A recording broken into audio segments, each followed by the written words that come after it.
Welcome to Agile Coaches Corner by AgileThought, the podcast for practitioners and leaders seeking advice to refine the way they work and pave the path to better outcomes. Now, here's your host, coach, and Agile expert, Dan Neumann. Welcome to this episode of Agile Coaches Corner. I am your host, Dan Neumann, and our goal here is to bring you Agile topics in an approachable way. As always, if you have a topic you want us to discuss, email it to us at podcast@agilethought.com, or you can tweet it with the hashtag AgileThoughtPodcast. And as always, the views you're going to hear on this are the opinion of myself and the other participants, and not necessarily those of AgileThought or other organizations or individuals. And with that, I'm happy to get the thoughts and opinions of Quincy Jordan again today, and we're going to be exploring cultural debt, which, much like a financial debt, it brings with it a cost that has to be paid back over time. And so we're going to explore that here. Welcome, Quincy. Hey, Dan. Welcome. Thank you for having me here today. So what got you thinking about cultural debt? And maybe you can relate it either to technical debt, which is a term that's maybe much more common in the industry, or to financial debt by way of analogy. Sure. So, I look at cultural debt as it's really like the big payback. It's there's an old song out there called "The Big Payback," and it just reminds me of this scenario. So you mentioned about technical debt, and a lot of folks in the IT domain are very familiar with technical debt. They know what it is. They know the problems that it causes. But what tends to get overlooked is the cultural debt that tends to build, in particular during transformations of many sorts, be it agile transformation or other transformations. But there's a certain level of cultural changes that should accompany other changes that are taking place.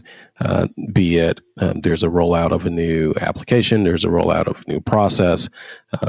So be it those things really affect the culture, or really the culture affects those things. And if you don't modify the culture, then those things are starting to build over time, and you really kind of have behaviors and bad habits that will continue. And ultimately, they will affect the business outcomes, which, as we know, is really what we're going after, is making sure that we're getting the right business outcomes. Sure. The Agile Manifesto, of course, has 4 values in it of valuing people and interactions and working software. And now we're going into a place where you might be in an organization that really has a very different set of values. And so we're trying to be more agile. We're trying to respond to our customers. We're trying to get actual working software, and more valuable than having comprehensive documentation. And those things are at odds with each other. And so is that the cultural that you're referring to, is the current state of affairs that's making it more challenging maybe to respond in a more agile way? Correct. Yeah. So let's say, for example, in some agile transformations, leadership may say, okay, well, I don't want to see any more Gantt charts. So let's not have any more Gantt charts. So they take away the Gantt charts, but then they don't replace it with anything. All right. So if you take something away, especially from like middle management, and you don't replace it, guess what? We're creatures of habit. So we're going to revert back to the things that we do. And what you may find in some instances is you'll find individuals using Gantt charts, and then they take the Gantt charts and just reinterpret the information differently, so that they can make it look like, oh, okay, well, I'm no longer using Gantt charts, but they really still are. And so instead of those Gantt charts, they really need to replace those with roadmaps. And if they don't, there are other things they can replace them with too, but roadmaps tend to be some of the better, one of the better tools to use. But if they don't, then just consider how much time and effort is being spent on putting information into something that's not in the culture that the leadership is saying that they want. And then they're taking that information and trying to make it look like what they think leadership wants.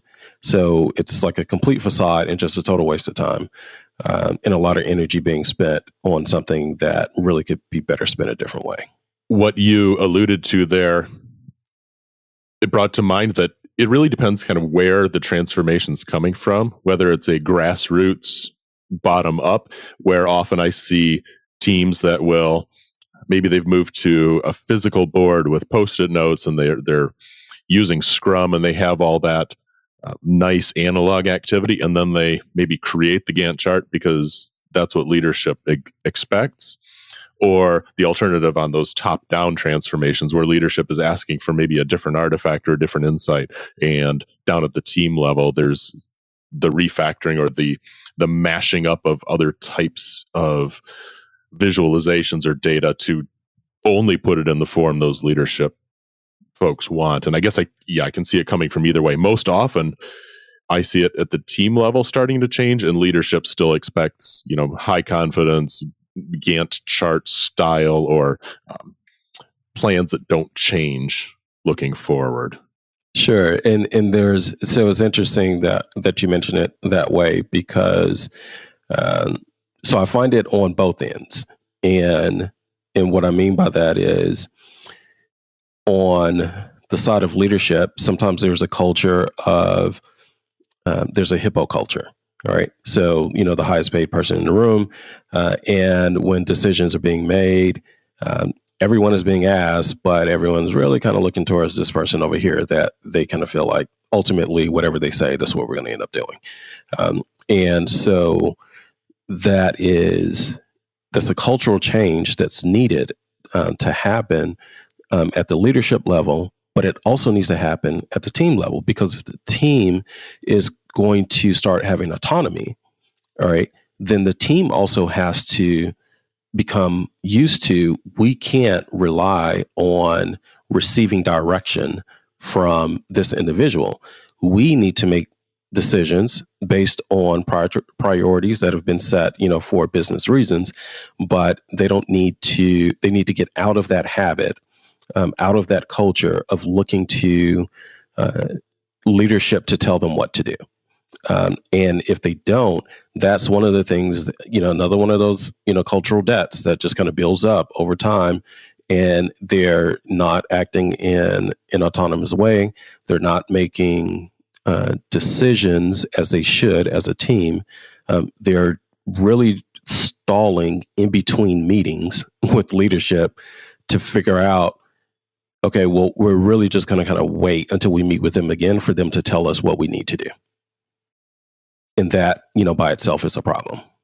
What you bring to mind for me is the Kneffen model, which is a sense-making framework where you have some simple things, you have complicated things, and then you have complex and chaotic.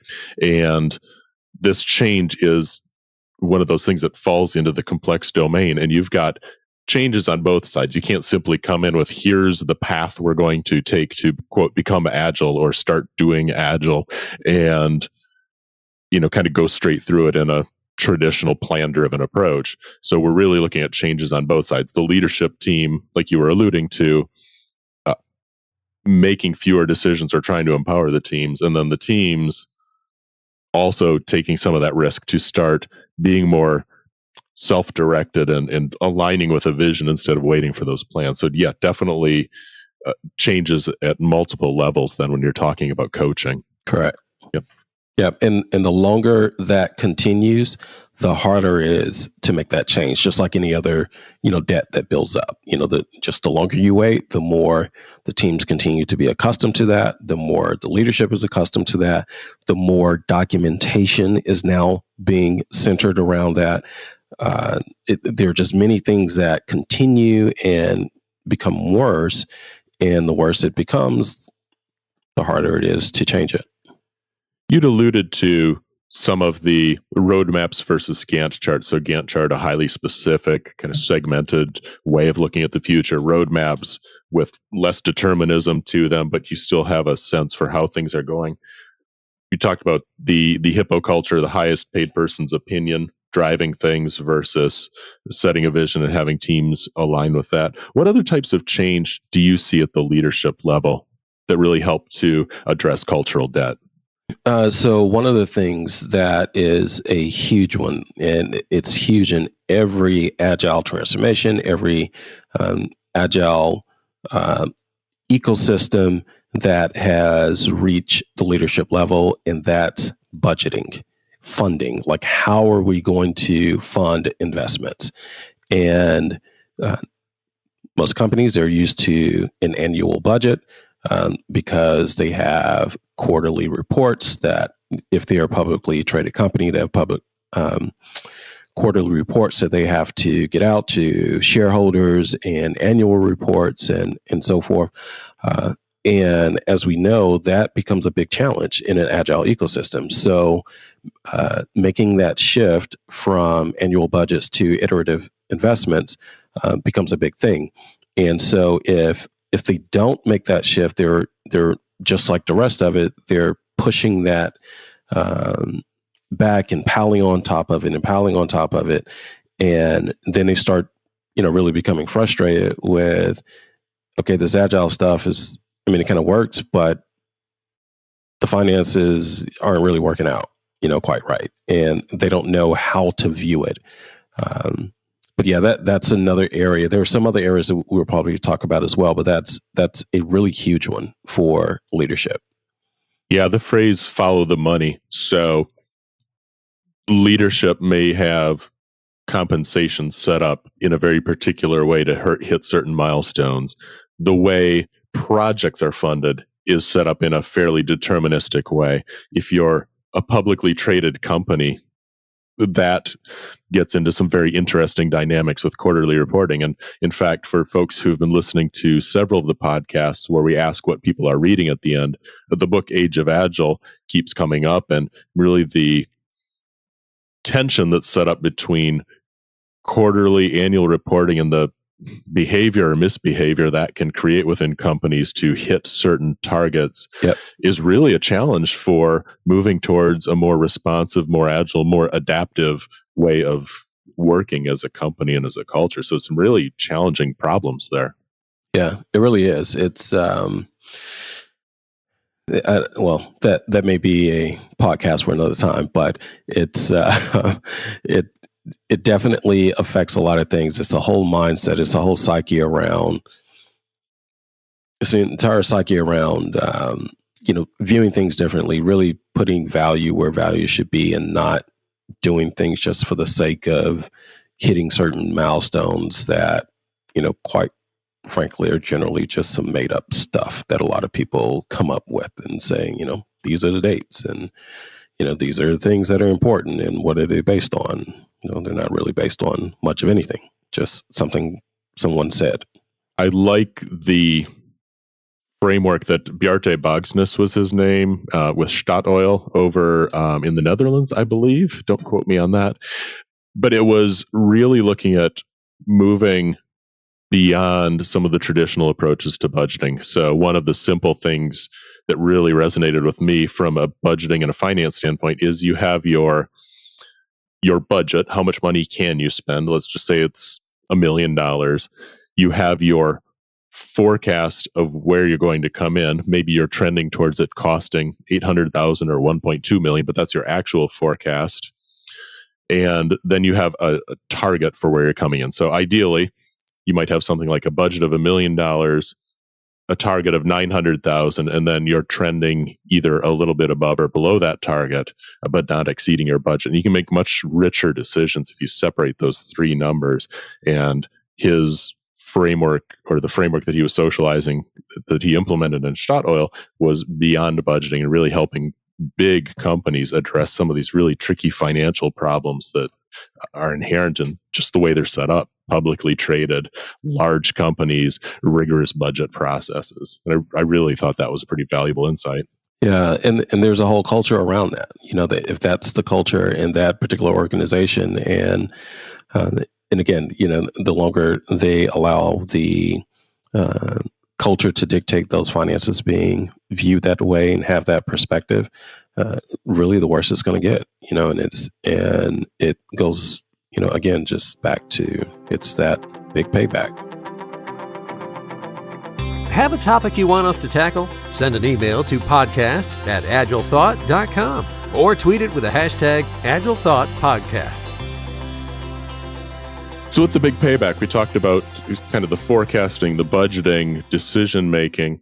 And you were also, when we were talking before, alluding to kind of the availability of these leaders. So a lot of times I've been in companies where we do want participation from somebody in leadership, but they're consumed with whatever other meetings are going on, other activities. Can you address that? Sure. So that it's another one of those areas. It's interesting that, so doing enterprise transformations, a lot of times I'll see where senior leadership says, "Hey, look, this is what we want to do. We're going to go in agile. We're going to become agile." And so they hear about, the collaboration and, people over process and tools and, all the things, the manifesto and so forth that you mentioned earlier. And then those same leaders go off into like an office somewhere and they're siloed. They're operating, by themselves. They're not really collaborating, communicating with, any of the teams and so forth. Maybe a couple of times, once every 2 weeks or something, or once a month or whatever the case. But the point is, they themselves become a silo while they're trying to break down silos. And it's a bit of insanity that goes on when that's happening. But they have to very intentionally and strategically make sure that they themselves do not become a siloed leader, and that they are not only supporting a collaborative culture, but they are interacting and being part of that collaborative culture. And if they don't, then here's what some of the ripple effect looks like for that. So if they don't do that and they're not helping that culture to happen, then you start having, you don't really achieve the level of transparency within the team that you should. When you don't have that level of transparency within the team that you should, you now start running into folks start switching into CYA mode. And when they start switching into CYA mode, now they're no longer looking at the performance of the team. They're now looking at individual performance. And so they then become more focused on themselves and not looking at the team. And this culture just starts breaking down, and they are not having really the collaborative culture that they should. And some of that is just because the leader or leaders of that culture become siloed themselves while saying that they're trying to have an agile ecosystem. The leadership by example, when somebody says we value transparency, but then they go in the room and close the door for every conversation, or they're simply nowhere to be found when they're advocating for a collaborative culture, it really does send a message about what's actually valued versus what statements are valued. It does. It absolutely does. You touched on the CYA communication, which is a pattern that's not foreign, I think, to people that have been in technology for any period of time, or maybe even in any organization for a while, when it's not safe to share bad news. And I think for leadership, really changing from a judging the information you get. So, I see that we are off track from a time standpoint or off track from a budget standpoint. That's bad. To, I see we're off track from a time or a budget standpoint. I'm curious about that. What's driving that? What factors are at play? Asking a lot more questions than jumping in and evaluating. Because if teams are being told to be transparent and then they get smacked when they are transparent, it's you're not going to get that behavior very long unless the Correct. team's just silly and doesn't learn from pain. Yeah. And so that mindset for leadership to me is crucial. Yeah, and it's interesting. So some of that goes back to, making sure there are proper roadmaps in place, making sure that leadership knows what to expect, to look for, and how to recognize whether or not teams are doing what they should do. Because when you don't have that, and it's different in different organizations. So I'll give an example of one organization that I was working with, and they were so hours focused, it was beyond ridiculous. And I just kept thinking, like, man, people can't focus on value because literally every day, towards the end of the day, did you burn your hours? Did you burn your hours? Did you burn your hours? And the only thing I could think of at the time was, why aren't you asking, was value delivered? Why aren't you asking, have you, how are you progressing with your commitments towards the value that we know needs to be delivered? Because they can burn hours all day long, and it caused that culture. They wanted to have a healthy, agile environment, but the culture was to focus on hours burned. And in that particular situation, I said, okay, let's just run an experiment here. All right, here's the experiment. Everyone gets credit for a full week. Let's just start there. Now, from this point, for the rest of the experiment, we'll do this for at least one sprint, which there were 2-week sprints. No one has to focus on hours. Everyone's going to get credit for their hours. Now, let's just focus on the value. And it made a big difference for them. But that was only with, like a couple of teams, but their culture was centered around hours. Now, you could ask, well, why was their culture centered around hours? Because there was still a reason for that as well. And that particular culture was one where they had a disproportionate number of contractors on teams. So at least 70 to 80% of their teams were made up of contractors and only a couple of FTEs per team. That by itself was causing a tremendous amount of cultural debt, because over time you had team members who their priorities were really not for the team. Their priorities were for the organization that, or the vendor that they really represented. And so I'll just kind of add to this. There was one particular individual who wasn't really doing a great job, but he was a contractor. He represented one of the vendors on one of those teams, and he actually got promoted because the vendor didn't know any better. And so once he got promoted, his performance actually went down within the team. And that level of cultural debt, so to speak, in that case, just piled on even more. It's like the cultural interest rate went through the roof all of a sudden. But yeah, I mean, those things, hopefully that wasn't too much of a rabbit trail there, but yeah, those things, I mean, they impact teams, they impact the leadership, they impact the whole. Yeah. And a lot of times I think count hours because it's easy to count, and it's so much harder to count. Have I actually delivered value? That gets into, I've built some stuff.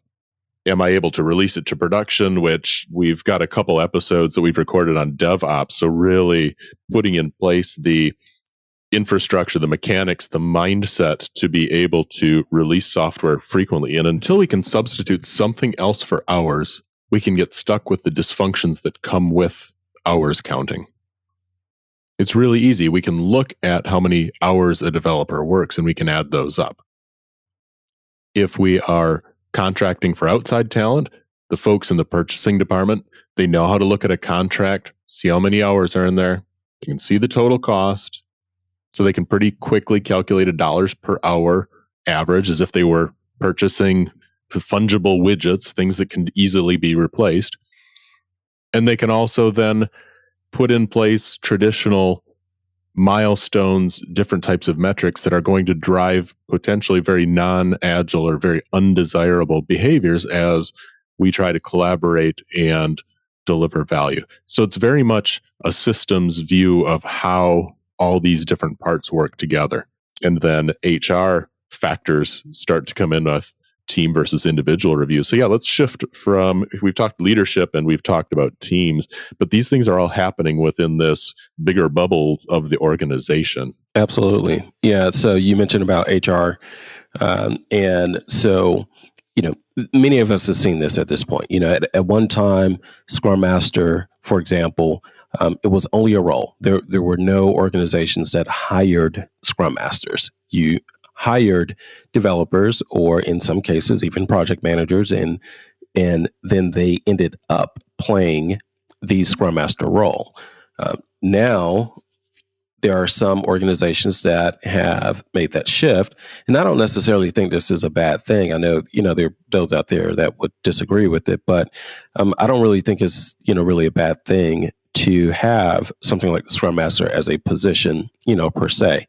But the point is, when you change what a team looks like and you change how individuals are going to be reviewed in terms of like performance reviews and those kinds of things, well, there's a whole set of HR practices that need to follow that. And if you don't follow that, again, you're going to run into a cultural debt situation.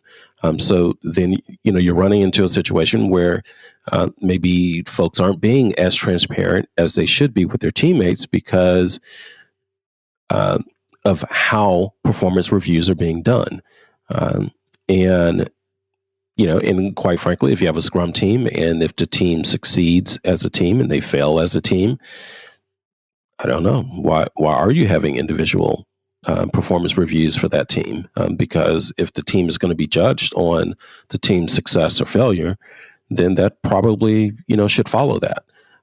But there's a whole host of HR, practices and tools and things that have to be changed. And if they're not changed, they cause a lot of problems for HR, which affects, it really flies under the radar quite a bit, but it affects a lot of the organization. You touched on something I wanted to amplify, which was the Scrum Master in Scrum is just a role. It's not a title in an HR org where you have to come up with a pay scale and a career path. That said, I've seen it happen where the organization does put in place the title of Scrum Master, but then if it isn't obvious how that fits in with somebody's career path, and okay, so maybe I become a Scrum Master, then do I become a coach? And if I become a coach, then have I officially topped out in my career within this organization? Or do you need to then move laterally or down to kind of pick up a path that's maybe more lucrative or has more esteem to it in the future? And so, again, speaking back to that Kneffen model and the complexity, you can set up the role, you could set up a pay scale for it. You can set up the job title and the pay scale for it if you so choose, but that brings in a lot of other human dynamics that are much harder to predict how that's going to evolve. Yeah, and I've actually seen that too. And part of what I've seen is where there are folks who are very talented folks. They're very good Scrum Masters, and they have shared with me, hey, Quincy, I don't really see any trajectory for this from a career standpoint.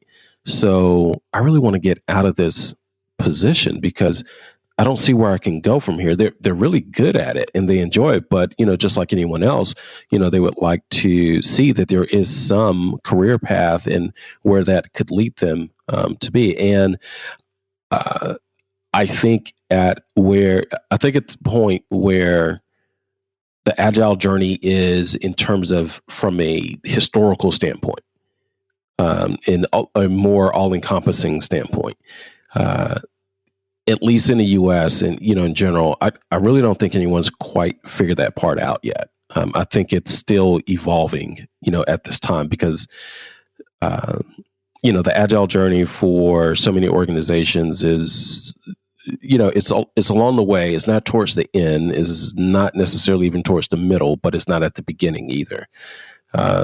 And I just think things have not quite evolved enough where across the board, people know what career paths, should look like for a lot of the traditional, so to speak, Scrum roles in particular. Yeah, you touched on something there, which I think is important for us to address as we get towards the close of the podcast. And that is that there are a lot of tricky questions and a lot of them don't have specific answers. And I don't know that it's reasonable to expect them to have specific answers. There are a bunch of agile frameworks out there, a lot of them with scaling, where I feel like they give the impression if you just buy this, you follow this model, you bring in the right truckload of consultants, then you can be agile. And it's really important for organizations to be introspective, look at the reasons HR traditionally has annual reviews and policies and processes for hiring and firing. We want to make sure that those decisions are equitable. We want to make sure that as best we can, bias is eliminated so that certain demographics are not over or underrepresented or not getting a fair chance to succeed in the industry. So we have to really look at what's the desire to put those current processes in place. And as we start to explore how they impact an organization's agility, make sure that we are not allowing the reasons those are in place to creep back in and become a problem again. Correct. And, it's interesting with that also because, so like the two things within cultural debt that will go exponential the quickest and have the most negative impact is cultural debt of lack of trust and cultural debt of lack of transparency. When those two things start piling up from a debt standpoint and things are not being done to strategically, and it has to be strategic, very strategically making sure that the transparency is there, that the trust is there, that teams feel safe, not just psychological safety, but there's an environment, to help that safety stay protected.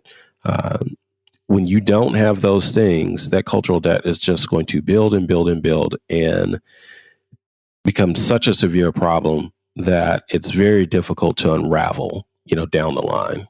I think you gave a couple good questions then as a bit of a litmus test as people are looking at what changes they want to make, which would be, how might this affect trust within the organization and how might it affect transparency? And so maybe that is the takeaway. Absolutely. That's good. Yep. I wanted to check with you on what you've been reading. And I also want to share one of the books that came to mind for me. It's an old book, but as we were talking about culture, I thought it was an appropriate one to look back on. And I'm actually just now flipping to see exactly what the copyright on this one is. It's called The Re-Engineering Alternative, and it's by a man named William Schneider. And it's a plan for making your current culture work.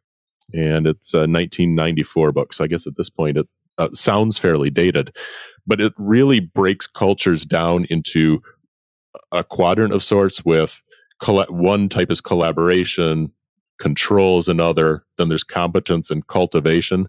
And each of these approaches, when you start looking at agility, or each of these cultures, when you look at agility, will have some things that they do naturally. Maybe they're great at customer collaboration, but they're not great at imposing new practices.